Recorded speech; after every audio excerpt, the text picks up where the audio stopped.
challenges of trying to balance sustainability agenda with financial return, all of that adds to further complexity.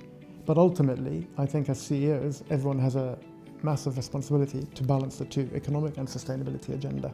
Regardless of the pressures and stresses on people, we can't lose sight of the fact that we're dealing with a climate crisis, and by definition, climate crisis transcends years, okay? So notwithstanding the 90-day or 6-month cycle reporting, we can't lose sight of that longer-term horizon that needs to be addressed as well.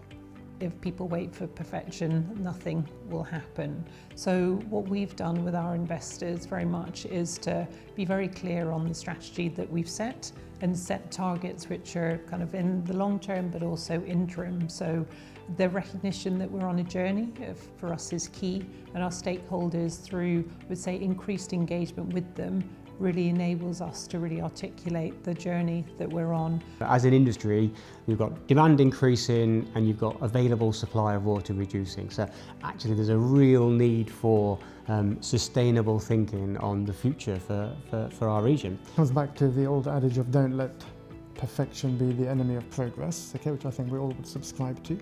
And I think as leaders, we all do need to balance both the economic case and the sustainability case. And I think notwithstanding whatever pressures people are facing, we can't lose sight of that, because ultimately the whole point of addressing the climate challenge and the sustainability challenge is to make sure we have a business in 10, 20 years from now. So climate change is huge and we've got to face into it, but it's not any person's job and no organisation will crack it. The answer is it's a team sport, not a single sport. And I think the way we need to approach it is an ecosystem, organisations working together, an additive ecosystem that evolves and is agile to the world we live in. So having certainty of some plans is really, really important. So almost like the mechanical sides of things for a business, the shareholders are expecting us to do those basics brilliantly. But I think there is flexibility around trying innovative solutions and we're certainly getting encouragement to do that.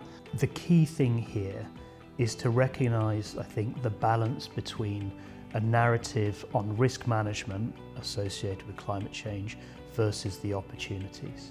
Okay, we're not going to get it perfect, and there are so many uncertainties in the pathway to how we get towards net zero that we will naturally have to make some calls now that are probably going to be wrong in the long term. If we were to wait to have everything buttoned down, to have absolute clarity in terms of what we're trying to achieve, we wouldn't make progress. So I think particularly on the sustainability journey, it's so broad that we need everybody to be making some progress. That conviction of why you think it's going to drive your business forward and why it's integral to your strategy is the thing that I think is needed to get the buy-in over the long term. I've seen quite a few strategies, as they're labelled, be more focused on the risk mitigation, which is really important in business, but it's not going to drive that long-term buy-in as to why you're doing it, aside from it being the right thing to do.